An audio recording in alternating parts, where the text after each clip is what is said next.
Welcome to the Black Belt Business Podcast. My name is Matthew Brenner, and today we have someone that most of you probably already know. This is Master Dave Kovar. He is a titan in the martial arts industry.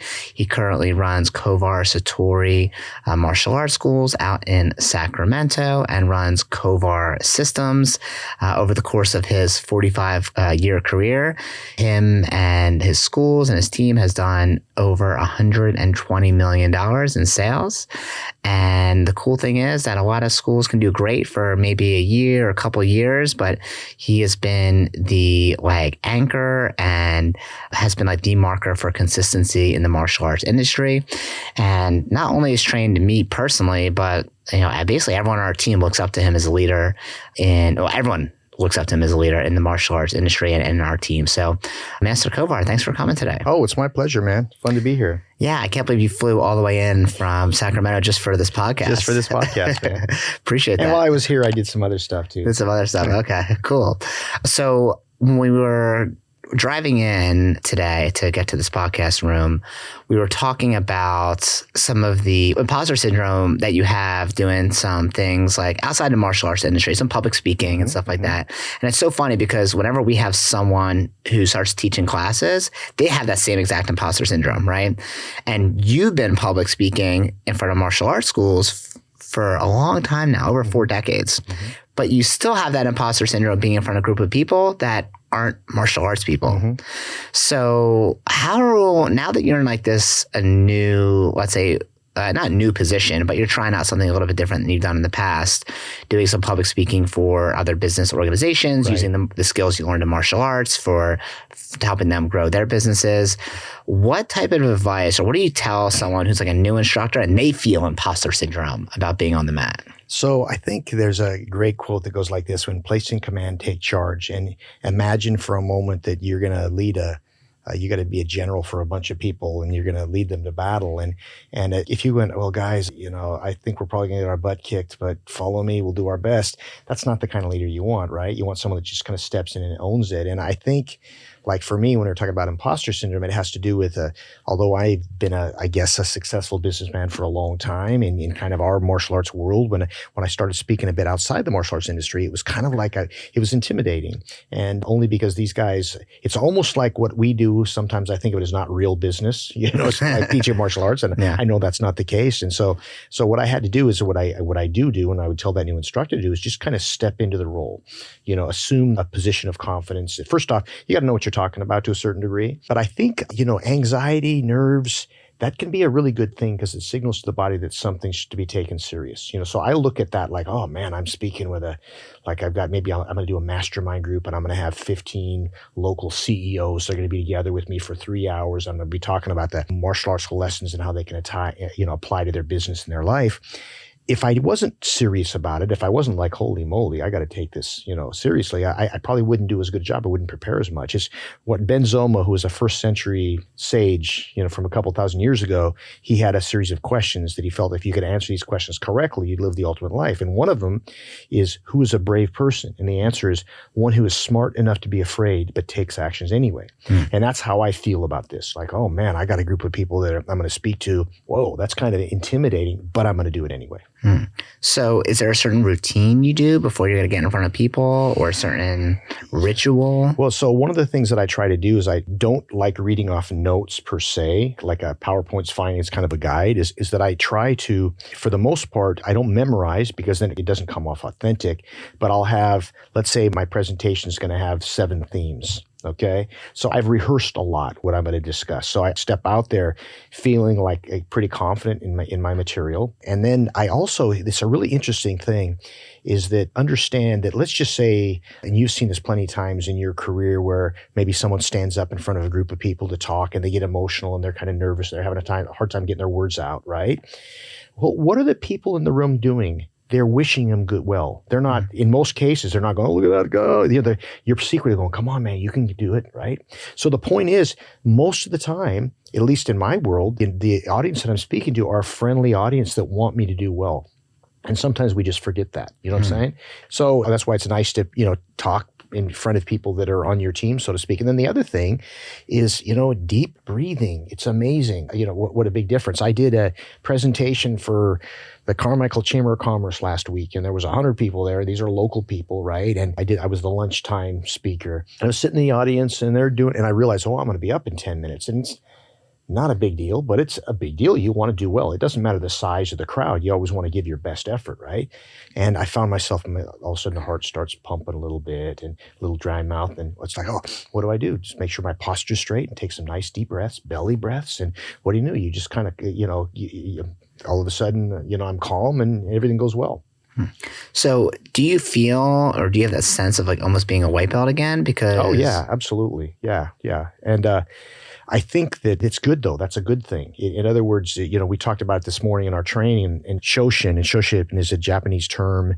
It's one of the 5 spirits of Buddha, and it means beginner's mind. And it's the ability to kind of always be trying to grow and be open-minded and receptive. And once you stop trying to become better, you quit being good. And so for me, it's like, I feel like the martial arts has so many messages that are good beyond the martial arts world. And that's kind of what I want to do. I've been speaking, with martial arts friends in the martial arts world for a long time. And I love it. And I'll continue to do that. But I kind of feel like I want to share all these amazing secrets that you develop through martial arts with other people. And so that's kind of, the next challenge, so to speak. So when you do those speaking engagements, are you getting feedback from the attendees? Like, how does that work? Yeah, it depends on the event, of course, right? You always get people after you do a presentation, the people that liked it come up and say they liked it. There's probably people that didn't. But you kind of, I think just like a good class, when everybody's engaged, when people aren't looking at the clock, they're not shuffling, they're paying attention, you kind of know if you're doing a good job. I've certainly done plenty of presentations that were mediocre at best, and you can feel it in the room. But, when you are congruent with your message and you've practiced your message, more often than not, if you're giving the right message to the right crowd and they're there voluntarily, it usually goes okay. One of the things that I noticed is you've been teaching me personally a couple times a year, probably for the last decade, right? It was since I started my first school. And you've always been a really good, public speaker. You command the room, like, you're the instructor of instructors. And the cool part is, like, even though you've had a 4-decade career public speaking, and even though like you're teaching so often in front of people, that you're still working on that skill set of like being a better instructor. And like even today we had, 70 people in the room, maybe something like that, maybe a little more. And these are all instructors on a Thursday morning. So a lot of them have work or took off work. Some of them, martial arts is their full-time career. I'd say most of the people in that room, but there's definitely a bunch that this was not their full-time career and they were just, taking off to be a part of the class. And I noticed that your public speaking skills have gotten even better.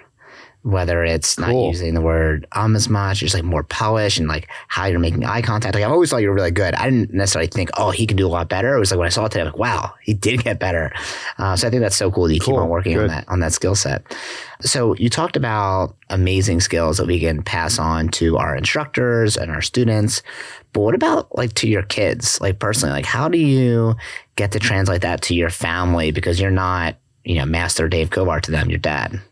Yeah. So I think probably as far as parenting goes, the most important thing is your example, right? And, I'm not perfect. Nobody else is as well. I've tried, as my kids are both grown now, and but I've always tried when they were younger to really be mindful. Hopefully, I am who I am, and that's fine. In other words, like I'm not a different person when the door's closed. I am who I am. But with that said, I've always tried to exercise a little higher level of patience when I'm around them, a little higher level of understanding, and just really it's so easy to want to live vicariously through your kids. And like, for example, my son, like every martial artist, when they have their son or their daughter, and, my oldest son, I want him to be the best 6-year-old martial artist that ever lived, and, I'm putting a gi on him when he's 3 months old and that whole deal. And my son, he didn't even want to have anything to do with it. And finally he had a buddy that started training. So he started training when he was about 4, still started young, but I don't even really think he knew he was at the martial arts school until he was about 9 years old. Then the light bulb went on, then it was like, but I had a friend of mine tell me, you want the world's best 12-year-old or do you want a child who grows up and ends up loving martial arts as an adult. And it was like, big difference, right? Mm. How many people do we know that really push their kids? So I kind of backed off with my kids. They both trained all through high school, both black belts. My son works for me full time, and my daughter just still practices, still trains. And so it's tricky, but I guess the leading by example, doing the best you can to kind of really try to be the person that you aspire to be. Very cool. And obviously, when people see you from the outside, they're like, okay, Master Kovar's got a bunch of schools in Sacramento and like affiliates in other parts of the country as well. And then, of course, you have your business consulting side of Kovar Systems. But I know that based on conversations we had, it was not all success the whole time, right? There was definitely been some things that have been difficult. So I know at some point you tried like a massive expansion, right? And I think most people don't know about that, but like I always think it's important to share some of those like failures we've had. Like, I don't know, did you see, I posted on Facebook maybe a year ago, like I lost a bunch of money in crypto like overnight. Did you see anything about that? I'll tell you now. So I had one of my friends runs a crypto YouTube channel, right? And it grew very, very fast. Like, he's got like, over 100,000 subscribers. And I didn't even know he knew anything about crypto. Like, he told me he had a YouTube channel and I was like, oh, is it about basketball? He's like, no. I'm like, what else would it be? Like, what else are you good at? He's like, crypto. I'm like, crypto? What do you know about crypto? But he was doing research all day, every day. And I got super into it. And obviously martial arts is my income. And this was like what I was doing with the profits, right? Or some of the profits. And I invested through a company called Voyager, which was started by the guy who ran E-Trade. So it's someone who's been doing it for a long time. He's a big person in the financial industry. And I wasn't like necessarily investing a ton of money in like speculative coins and hoping to make a lot. It was like, oh, okay, cool. Like they were paying, I think it was like 8% or 9% interest. And I was like, oh my God, like I already own some like investment properties. I'm like, oh my God, I can either put money in investment property, which is like a ton of work and a ton of management, or I can flick my thumbs a couple times and put in this account and I'm going to make 9%. Like I'd much rather do that. It's way faster, way easier, right? So I got all caught up in the hype of everything, put a bunch of money into it. I put in about 187,000 over the course of like 6 months. First I started small. First it was like, I'll put in like 500 and then 1,000, 2,000. And then I was like, what am I doing? I might as well, like, I can invest in a house right now or I can just like do this. So I just did that. I was like, all right, I'm going to put like 80,000 in at once. So at first it was doing amazing. Like everyone else, I feel like a freaking genius, right? Like, my account's up like 300% and it's like unbelievably big. And it's like, what the hell is happening? This is ridiculous. And then of course, like there's all these rumblings in the market, it starts to go down. And then one day I wake up to the news that the company, Voyager, which is a publicly traded company on the stock market, it's not some like small or whatever, that they're going bankrupt and now have no access to any of my money. So I didn't lose money because the market went down. The market went down a little bit, but like I wasn't in a bad spot. Like that would have been fine. Like if I invested in something that was like difficult or risky and I lost it, that's my fault, right? But this was a giant company going bankrupt overnight and I lost all that money. So like all the profits after tax, maybe not all the profits, but a lot of the profits after tax money that was invested for that year, gone overnight. And I shared that on Facebook, and not for sympathy, but just to be like, yo, like, here's how I got caught up in the hype train. I should have been doing, and like whenever things are too good to be true, they usually are. They usually are, right? I don't think you had that same experience, but something like probably similar to your range. So tell me about the time then, for people that don't know about, when you tried to expand really quickly and kind of like what happened. Yeah. So my brother and I older brother Tim was my business partner for 20 years. So I started in 1978 and my brother came on in 1987. Same month I got married, by the way. So as my brother said, you're going to get married twice this month. Once to your wife and once to me, right? And so we were business partners up until he retired in 2007. But in the early 2000s, we had 4 locations, business is good, a lot of real estate, money in the bank, just, everything's great. Not really having a real plan as to how we're growing. We're just kind of, when someone's ready and a location looks good, we'll consider it. And we got approached by this VC, this gentleman, this Wall Street venture capitalist that was actually an attorney that made his bones taking cottage industries and giving them a national presence. A really good guy. I still have a relationship with him. And my first name is Rick. And long story short, I wasn't really that interested in, signing on with doing a big national presence. My brother was really excited about it. And I warmed up to the idea. So after about a year of negotiating, this would have been now 2000, 2005, we signed on. And in the process... When you say you signed on, what does that mean? Well, we brought him on as a partner. In your current business? Like he became an equity partner? Yes, absolutely. He bought into our company, and we fused with a bunch of capital. A lot of it invested in stock, and then some of it in loans, and like millions, right? And I mean, I've done Wall Street tours where you go into the office, you meet with a bunch of guys and do your pitch. I've done that a bunch of times, right? It was really interesting experience. So you were trying to raise money? More money. We got some initial money, but then So you got some seed money. The seed money, get it started, and the next generation was a little more. And in order to do that, my friend Rick knew a bunch of people. So we probably had 5 or 6 different spots, in New York, where we'd go to a group that were looking for investments. Same with went to Florida and did the same thing. And actually, I'm sure you're familiar with the Angel Network. It's like Angel Investors. Every city has one. Yeah. It's like Shark Tank, but real life. Yeah, exactly. And actually the Sacramento Angels, half their kids trained at one of our schools. That was the quickest raise they'd ever done. Like, it was like just all the guys got their checkbooks out and signed on with us. So all of a sudden they just loved the program. Exactly. And they saw what was going on. And so we raised several $1 million. Do you mind if I ask how much? It's like probably...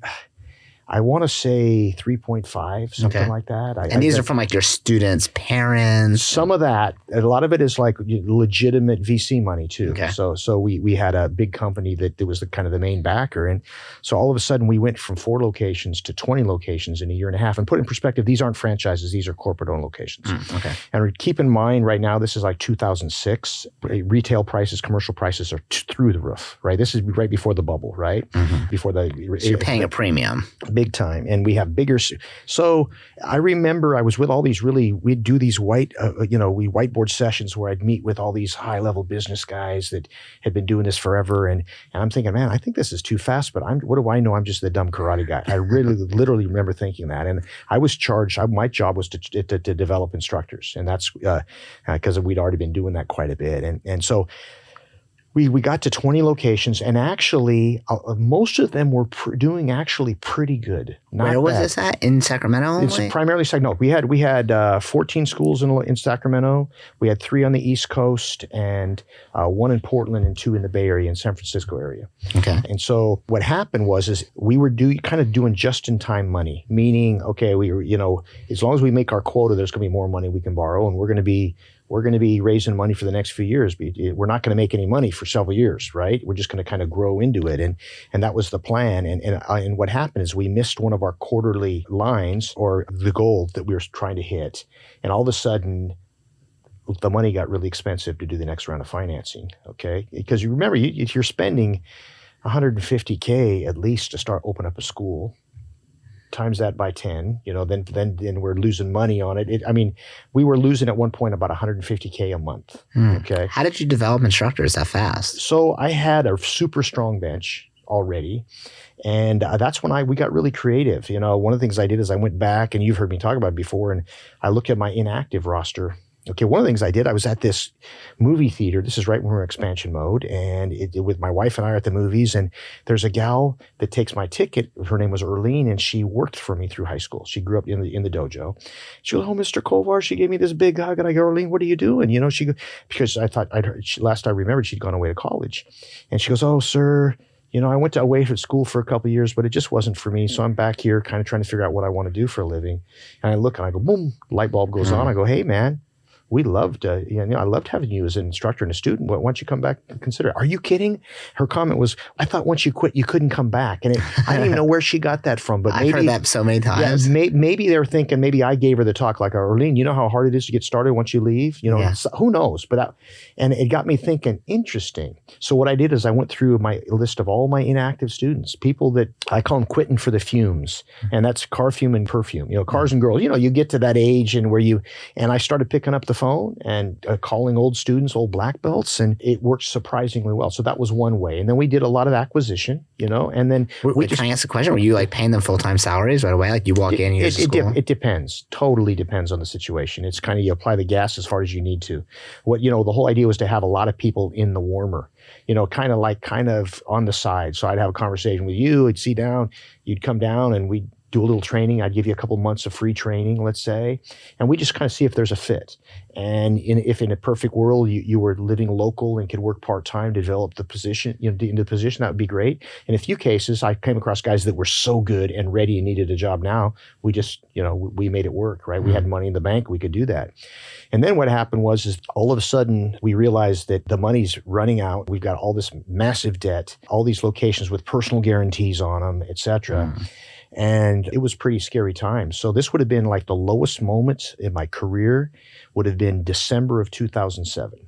And we're completely out of money and we're still losing money every month. By the way, I was coaching schools. So at the time I'm telling you how to run a successful martial arts school, and I'm going hoping my ATM is going to work to get me groceries that day for my family, because I had spent every dollar I had personally. I'd sold properties. I'd cashed in my 401k. I'd taken my kids' college funds, all just to fund the business. Then it's like Monday, and I'm sitting there with my business partner, who's still my business partner, Dave Chamberlain, who came in right in the middle of this, and thinking, all right, how are we going to make payroll of $23,000 at 1:00 this afternoon? And trying to figure that out, and then walking down, that's 10 minutes to 9, walking down at 9:00 and doing a staff meeting. You got 50 people in the room. You're trying to get them all excited about the week. It was a hard time. And what was the goal? Was the goal to expand and then sell it, or just have a big corporate company? Well, the intention was to get to 100 schools by 2010. Okay. And then figure out the next level. Okay. And so if we could have done a few things different, it would have been different. But the bottom line is, it is what it is, and your experiences are what make you. And I have no regrets. I have spent the last decade or more just basically paying down debt. We could have filed for reorganization if we wanted. But I had all these people that I knew that invested in our company that just didn't feel right. You know what I'm saying? It's like, and I had one interesting story. One interesting thing happened to me is one day, my business partner, Dave Chamberlain, and I are trying to figure out how we're going to get through this. And all our advisors are telling us, man, you just need to file for bankruptcy. There's no way you guys are going to get through this. You have too much debt. So it's all because you missed that 1 month. Well, no, that was cascaded? That was the thing that kind of changed the tide. But we were already, it was funny money. There's millions in the bank. Oh yeah, let's build a new wall at this location. I didn't really quite register that someday you're gonna have to pay back this money, right? Yeah. And we weren't being stupid with it, but we just there was an assumption that I'd never failed at anything. The schools had always done well, and we'd figure this out too, right? Mm-hmm. And so all of a sudden, it's clear that our model wasn't working. The amount of time it was taking to get a school to profitability was not in line with our expansion plans. Mm. And then by this time, a lot of the money, we have some stuff in Series A stock, which we're paying interest on, right? And then we have a bunch of borrowed money too that we're paying super high interest. So now it's like all of a sudden the clock is ticking there, and we realize there's no way we can expand, and we can't keep all 20 schools open. There's no way. We're burning through way too much money. And so we had to think, what's the next step? So we basically went from 20 locations back down to 8 in about 6 months, either through closing or giving or selling schools to get to there. And then we were still not even at break even. Because we still had some rents that we had to pay for because they were personal guarantees, even if we weren't in the building. And so your personal house was on the line. Yeah. Wow. Yeah. Were you crapping your pants? Oh well, my God. It was, I tell you what, it was a challenging time to be sure. But, I tell you what, adversity doesn't make the person, it reveals the person. And I know my business partner, was just amazing through this process. And I wanted to be the best version of that. So we just got up every day, rolled up our sleeves and did what we could. So I was saying December in 2007, I had this interesting thing happen. We have this guy that's saying, man, you guys got to file for reorganization. There's no way you're going to get this paid off. And my partner, Dave, goes, you know what? I'm at my best when things are at their worst, but there's hope. And that's what I felt like we were. And I'm kind of leaning towards maybe we should think about this, this bankruptcy as an option, and not really want to do it. But I went down and what my sanity was training. Okay. So I went down right after that, and I'm doing some jujitsu, and there's 2 other guys and we're training. And one of the guys takes my back, sinks in a choke. And then he mounts on top, and he's got this funky gi choke, and he's lying on my chest. And you know the feeling. You've done enough jiu-jitsu to know that kind of that claustrophobic feel when you're super fatigued and you're going to have to possibly tap. And it's not the end of the world, right, if you tap. But I remember thinking, I started kind of to panic a little bit. Oh man, I'm gonna have to tap. And part of the issue was he was my student, and my ego didn't want to tap to him, right? But I look up, and there's my nephew Gordon, who's also a jiu-jitsu practitioner. I see that he's watching, and I realize, okay, if I pass out, he'll stop. So I don't have to tap, not yet. Okay. Because if I pass out, he'll stop the match. So I take a breath and I adjust my grip and I slowly fight through this. Okay. And when I got done, I had this epiphany. It was like just boom, it hit me. He goes, when it comes to our business, we could tap out if we wanted to, but we don't have to, not yet. And, my business partner and I made a plan. The first month we called all our landlords and said, guys, we're not paying rent this month. Throw us out if you want. We've got no money, so there's nothing you can do about it, but we'll pay 10% more next month, and we'll do that until we're finished off. So that got us through 1 month. That got us through December. And then in January, we called all our vendors, and we said, sorry, guys, we're not paying anybody this month. Kind of the same thing. In February, we went to all our program directors and said, we need to get 2 paid in full black belts, get club memberships out of you. I'm not a big fan of lots of paid in fulls, but at that moment, we had to do what we had to do. So we did that. We got through that month. And really that we just fought battle tooth and nail from 2007 to 2010 before we even broke even, before we got back to where this was after you already dropped 12 of the schools. Yeah. So can I ask a question about that? The schools that dropped, what happened with those instructors? Were you like, I'm so sorry? Well, a lot of them, we acquired schools that we ended up giving back and doing a negotiation. Let's just say how I ended up in Seattle in Portland is I had a friend and student of mine that had a school up there that wanted to be a part of what we were doing. So we acquired his school. Okay. And the plan was to open up a whole bunch of locations in Portland with him being the district manager for them. Okay. And when things weren't working out, I turned right back around and said, guess what, man? You're on your own. You can have your school back. Sorry, it didn't work out. And so we were able to savor all the relationships. And there was a couple schools in Sacramento. We went from 14 schools to 8 schools in Sacramento. And we kept the best. There was a few people that we had to let go in the process, but we expanded so quick that we had a bunch of people that were really good, like second instructors that were actually managing locations. So we ended up, when we cut back, with just an all-star class, and you've met a lot of my team members. I got an amazing team, and most of those guys are still with us after all this. And so they've been through battle. We've been through war together for years. And then we spent basically another 10, 12 years just paying down debt, and we're just at the tail end of it now. Yeah, actually. Wow. Yeah. So all these Wall Street guys or VC money was like, hey, it's not working, just declare bankruptcy. Well, the guys that were not that were invested in our company didn't want us to do that because it's going to affect them. Yeah. But other people from the outside that are advisors, people that we know that are thinking, I don't know, this plan isn't working out. Maybe you ought to consider that. And by the way, I think it's really important to say that bankruptcy has an important place in America. And a lot of people say that's one of the things that makes American business so strong is we can risk things, right? And like you don't end up in debtor's prison forever, right? But so there's people that have declared bankruptcy because they had to and they had no choice and started over again, and that's fine. I'm not passing judgment on anybody else, but for me, it's not something I wanted to do. I wanted to know that those angel investors, that we're going to go to battle for them. You know what I'm saying? And it feels really good now to have been through that, and our primary VC company that funded the majority of it, they're completely out of the picture. We've paid them off completely, and it feels real good to know that we took care of that. I mean, it's just amazing to think you could have wiped your hands clean of it and not had any debt, which is probably what 95% of people would have done in that situation. I don't know if I would have gone the virtuous route like you went. I'm not trying to act like I'm a martyr, like it was what an amazing thing we did. I'm not trying to say it for that. I don't know if it was the right thing to do, but it's just both my business partner and I felt in our gut like this was the right thing to do.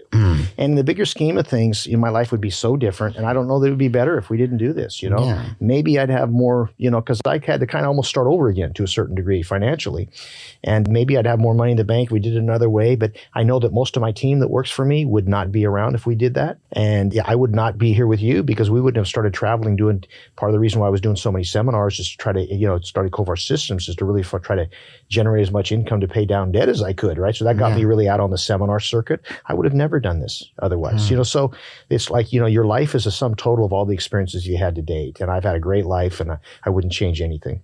It's just as long as you try to use those experiences for things that you can do going forward. So you're still paying off that debt now? Or you're at the tail end of it? Just the tail end of it, yeah. Wow, okay. Do you think when that's officially done, there's zero, you're going to feel like, oh my gosh, that was crazy? Yeah, we're already could do it. We're just negotiating, the final. We're basically done. We're on the tail end, and it's just a matter of just tying up some loose ends, so to speak, with that.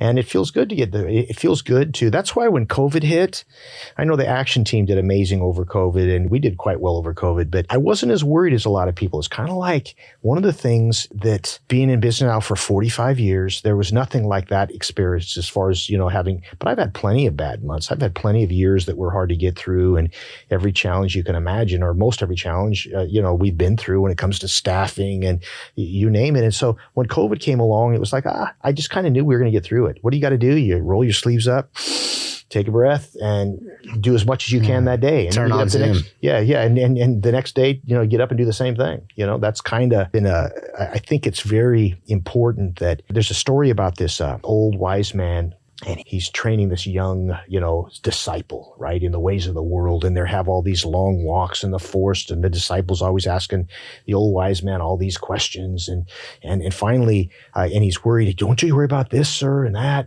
And finally, the old wise man points at this big old piece of granite and says, how much does that boulder weigh?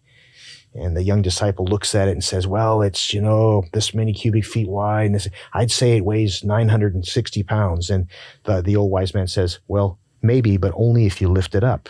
Meaning a lot of us have a lot of stuff that we're holding up that we don't need to hold up, if that makes any sense. Like when it comes to stress, one of the things about this whole experience that got me to be able to imagine you have the weight of the world on your shoulders. Hey, man, just set it down on the couch for a minute and enjoy the scenery, right? And pick it up when you need to, so to speak. And that's been a real valuable lesson. It's kind of like, you've heard me say this before, but take care of the days and the years take care of themselves. What is a successful life? It's made up of successful years, which are made up of successful months, weeks, days. So really, there's only today. So what does that mean, man? Try to exercise today, try to learn something new, try to treat your relationships right, try to work hard, try to find something that gives you pleasure. You guys, you know what I'm saying? Do that today, and then get up tomorrow and do the same thing. And it's not, of course, it's nice to have a long-term plan, and you should, but you can't worry about where you're going to be in 3 friggin' years. Like, it's kind of like, imagine, are you a gardener? I know we've talked about this a little bit. I'm not a gardener. Okay. I like to live vicariously through your gardening. Okay, I live in the city. All right. Well, I appreciate it. I'm not much of a gardener, but I do enjoy. Every time we talk, you're like, I got a new plant. But especially tomato plants. And if you plant a bunch of, like, some years, I'll do it from seed. Sometimes I'll just go to Home Depot and get some little mini tomatoes, right? I haven't decided this year if I'm doing it from seed. I have to start pretty quick. But if you take your tomato plants and you plant them, what do you really need? Well, you need to find a place that's got plenty of sun and good fertile soil, keep the weeds away, and water it every day. And your rest you leave up to nature, right? But if every 3 days I pull it up by the roots to see how it's growing, it's not going to help the process, right? So I kind of think that's a good way to kind of live your life, right? Have some long-term goals, right?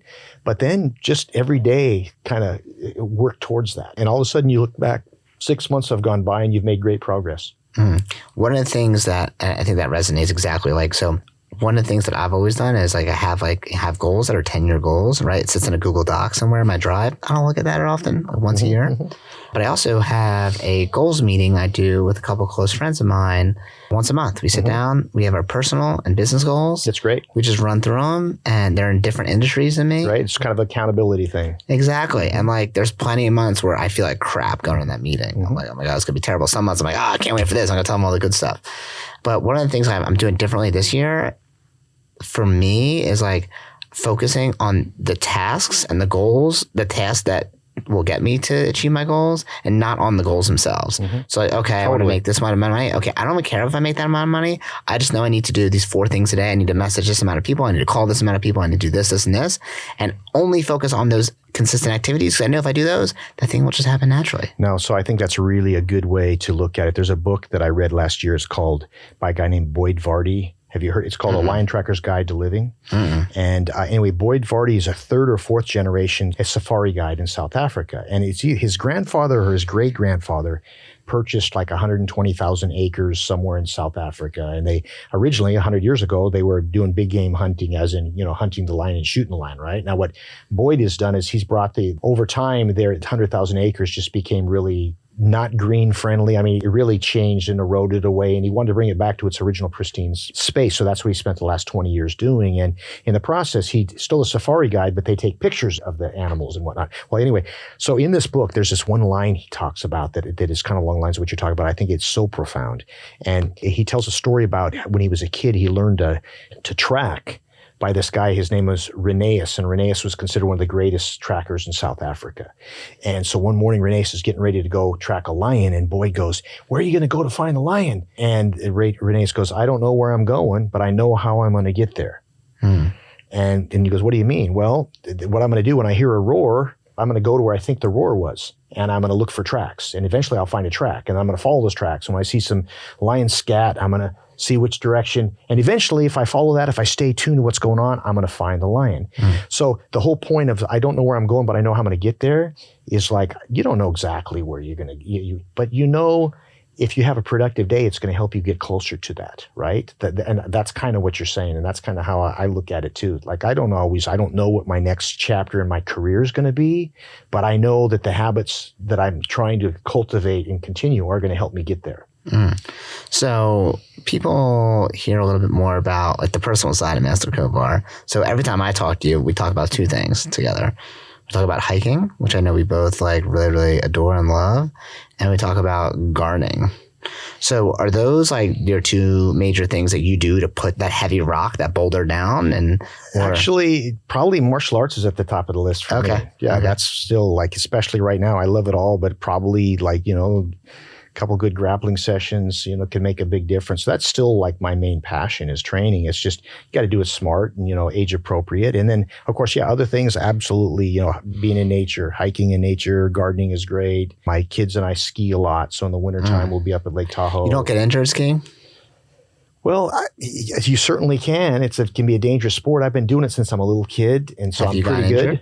I've got banged up a lot, but I've never, no, man, never had, but I also don't take any chances too. It's kind of like, imagine that I'm a good enough skier so I can get down the hill and I don't go crazy. I don't do the real dangerous stuff or the real steep stuff. I take my time and I'll usually go all day without falling, and you certainly can push yourself. So there's a lot of choices, but for me, it's just being out, man, with my family, in nature, and it's a pretty fun experience. Yeah. I just skied for the first time this last winter.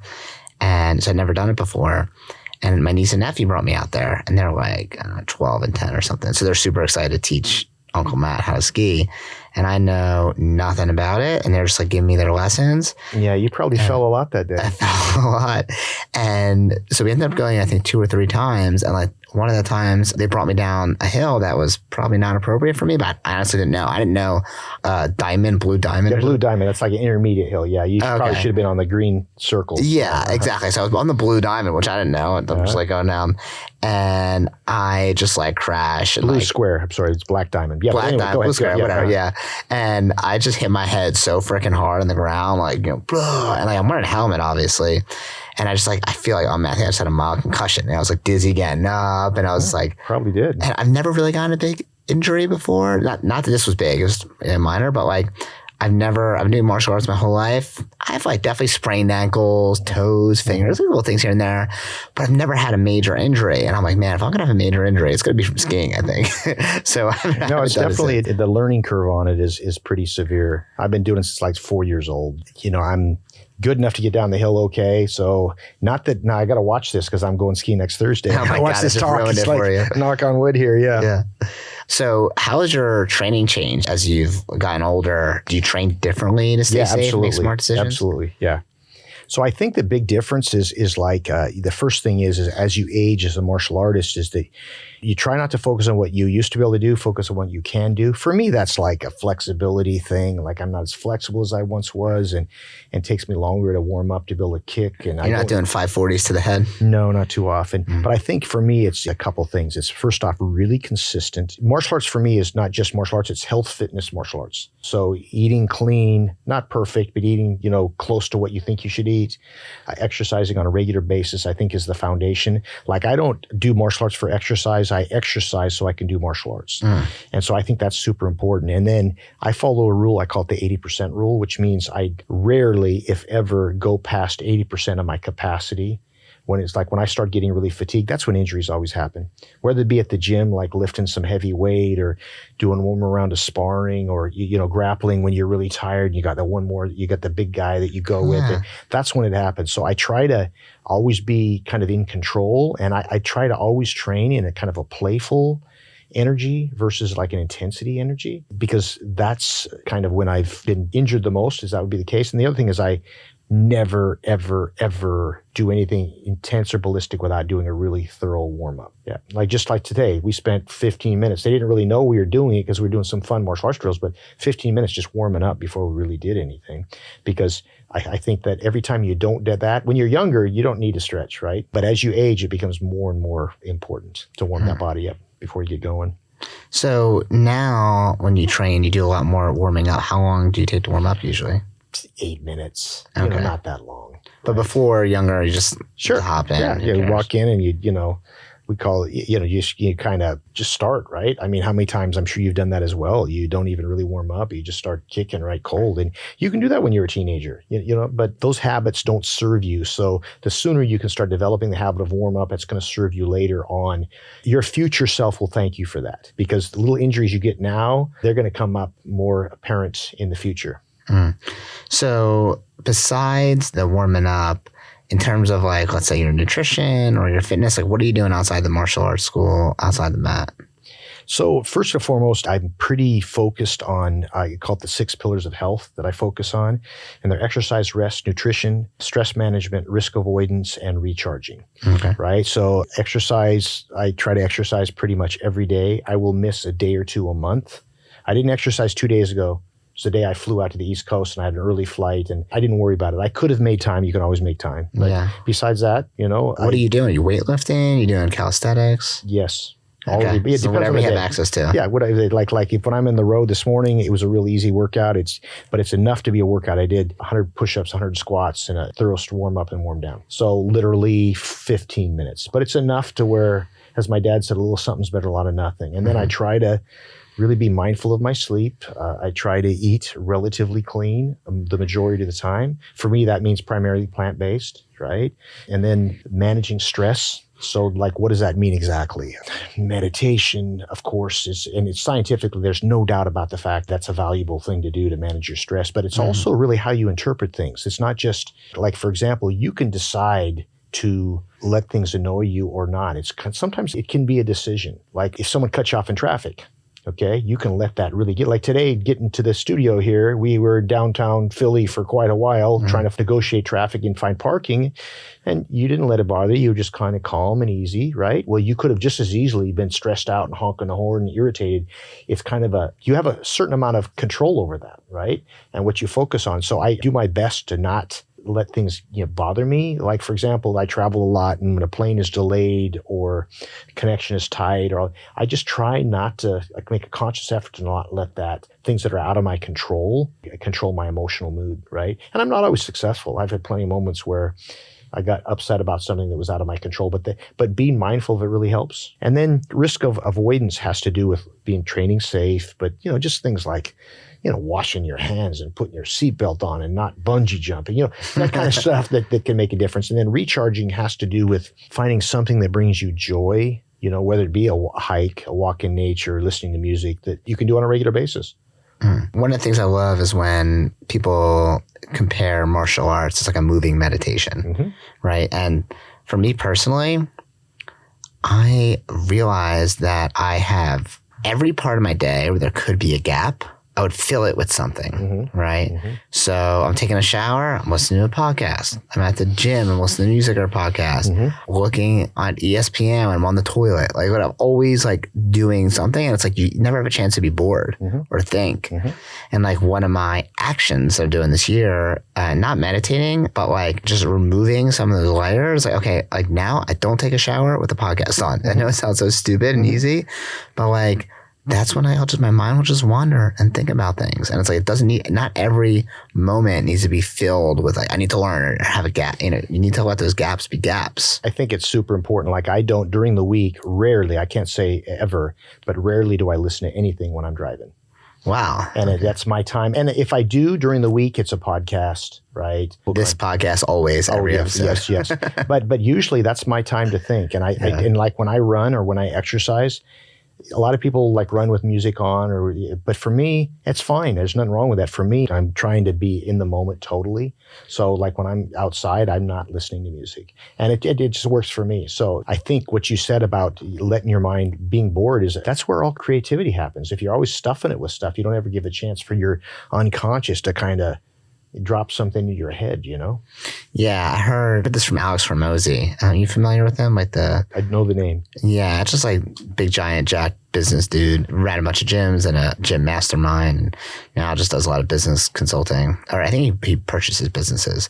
Anyway, so one of the things he talks about is like a lot of people will read just for the sake to read and to say they read a book, or like read as many books as they can, but they never actually take action on anything. Mm-hmm. And they just read. He calls it mental masturbation. You're just doing it to feel good, but you're like not really doing anything for you.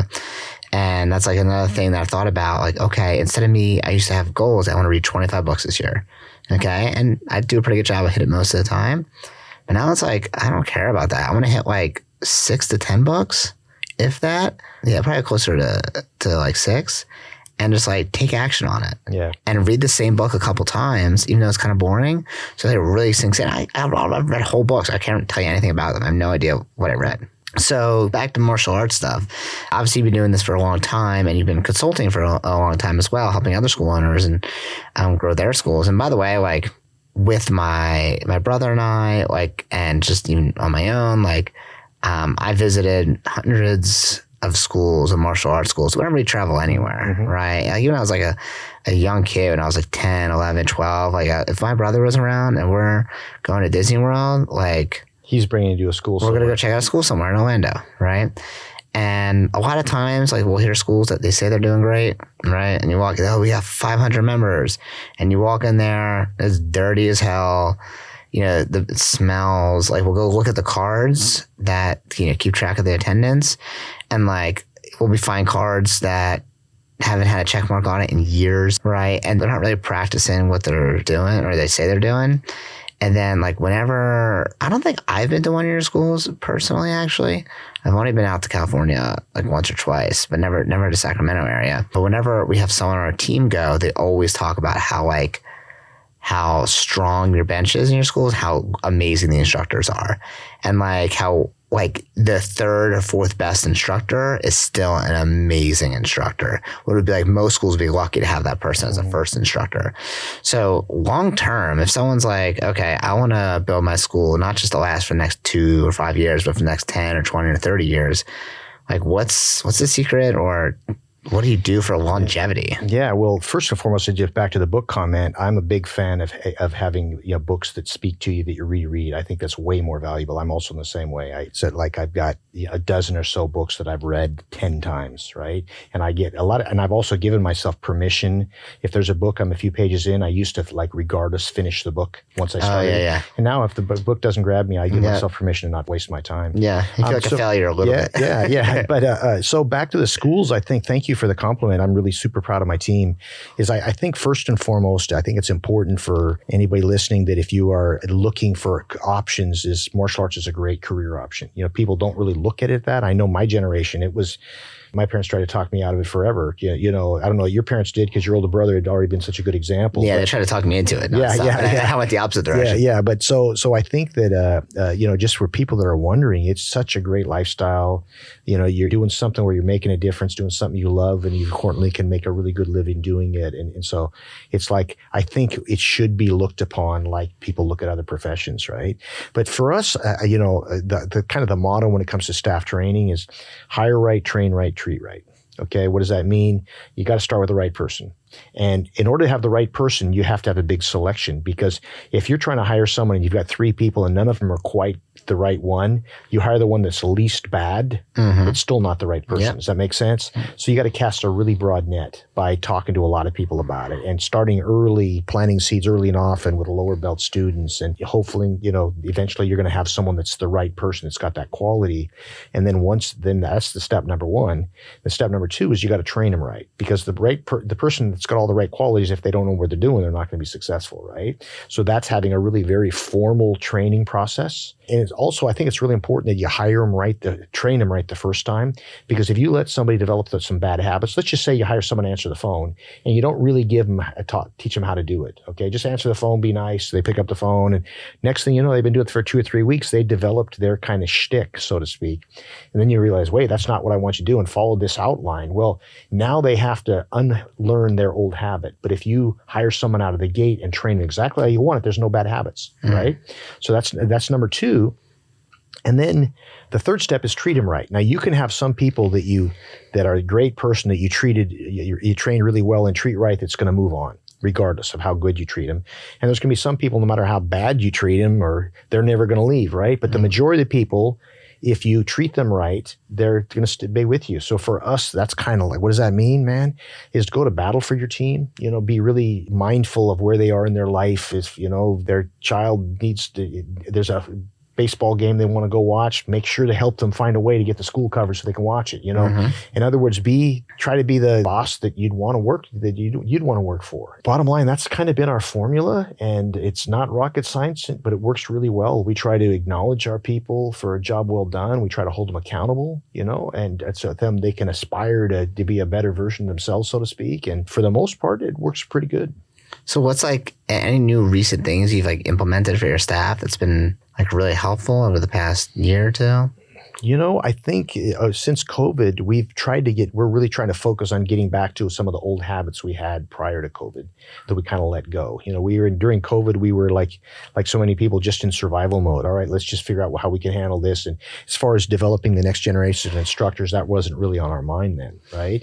And so what happened, and as far as doing Black Belt Club talks or getting intent to promote letters to potential students that are going to be moving up a belt rank, we just a lot of that stuff just let go. So right now we've got basically a retention challenge that we're focusing on our first 100 days. That's what we're doing. All the things we can do to make sure that we can keep as many people as possible in our first 100 days, knowing that if we can do that, then the odds of us holding them for an extended period of time are dramatically increase. Is there anything that you do during the first 100 days that's really notable? You feel schoolers need to do this?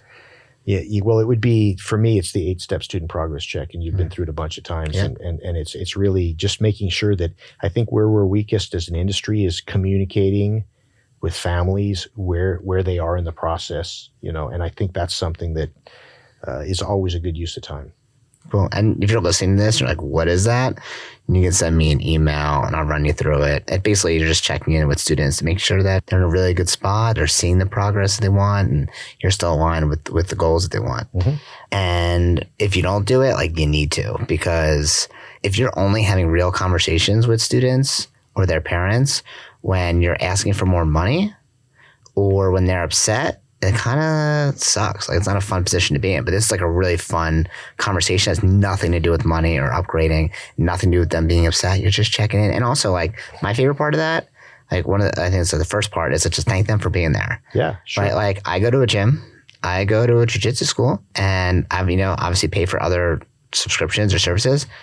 Almost never, I think that's probably never, has anyone ever sat me down and said, hey, thanks for being a member here. I really appreciate it. I might get an automated email.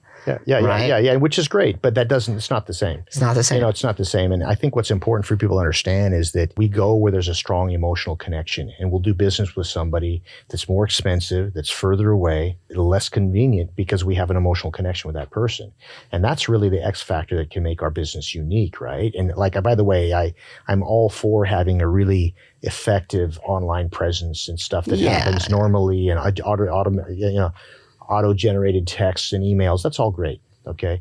But you know what? Honestly, if I pull my phone out right now and I look at my emails, first thing I'm going to do is I'm going to delete most of them. And if you think that email you're sending to your students that wishing them a happy birthday, okay, most people are savvy enough to know it was probably computer generated. You know what I'm saying? Mm-hmm.